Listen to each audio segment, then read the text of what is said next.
Hello, my name is Watson. In exactly 67.8 seconds, a passenger aircraft will take off on time with non-stop service to Los Angeles, California. To get more flights off the ground quickly, I am helping maintenance crews and pilots optimize on-time performance. Using advanced content analytics, I can examine a plane's maintenance history and find connections between various factors, such as the effects of changing weather on tire replacements. And by equipping over 400,000 IoT sensors into the latest aircrafts, I can receive approximately 250 gigabytes of data per flight and deliver real-time updates to teams on the ground at a single access point with up-to-date information.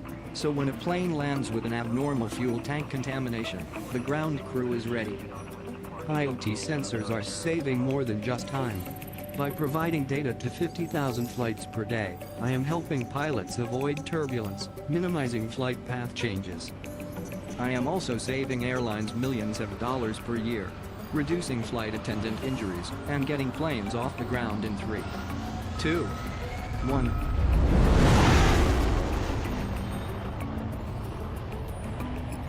Right on schedule.